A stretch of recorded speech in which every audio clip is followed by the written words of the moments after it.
Assalamualaikum cikgu. Oi cikgu. Oi. Baca buku malam-malam ni cikgu ni macam ni. Nak buat soalan kan? Cikgu betul lah cikgu. Cikgu kata minggu depan akan ada test kan? Ya.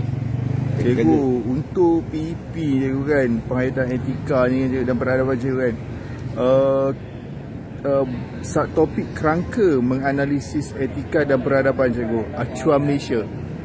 Cikgu boleh bantu lah cikgu, macam mana agaknya tu, cerita yang lebih lanjutnya tu.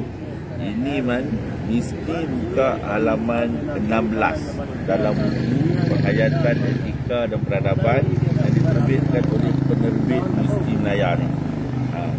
Sambil promote, tapi nak kata ni penting. Kalau awak tengok, bila awak sebut tentang kerangka menganalisis etika dan peradaban acuan Malaysia, dia ada 3 perkara utama.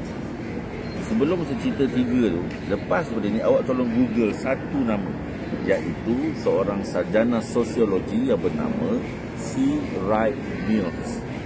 Dia ni mengemukakan idea dia. Dia kata nak faham masyarakat ni ada 3 perkara.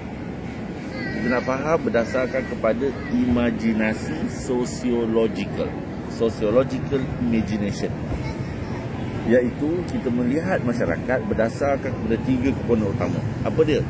Sejarah, struktur sosial dan biografi. Sejarah, struktur sosial dan biografi. Bila awak faham 3 perkara ni, barulah awak boleh nampak bagaimana nak menganalisis etika dan peradaban acuan Malaysia. Macam mana boleh wujud acuan versi etika dan peradaban yang acuan Malaysia. Jadi kalau awak tengok sejarah ni, pertama sejarah konteks ilmu sosiologi. Sejarah ni adalah himpunan peristiwa lama, pengalaman yang lalu yang berkait dengan individu, keluarga dan masyarakat. Jadi dengan kita meneliti sejarah adalah dengan cara apa? Cara kita kembali melihat asal-usul kita dulu. Dan bila kita lihat asal-usul kita dulu, maka ia akan memberikan kepada kita maklumat. Kedua, kita lihat dari segi struktur sosial. Kalau awak baca surat 16 dalam perenggan kedua. Perenggan kedua tadi menyebut bahawa sistem sosial dari segi bahasa ni adalah bermaksud sistem sosial, struktur sosial bermaksud sistem sosial atau sistem kemasyarakatan. Jadi dia kata, untuk kita nak faham, nak memahami struktur sosial, dia membolehkan kita menghayati etika dan peradaban yang telah terbina.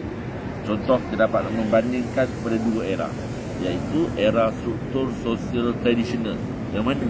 Itu zaman yang bawahnya ada hamba, dan ada rakyat jelata, ada pembesar atau bangsawan, ada raja.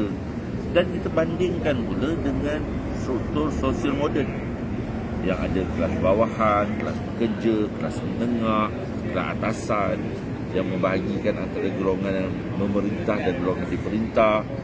Yang ini banyaklah sumber-sumber yang awak boleh rujuk.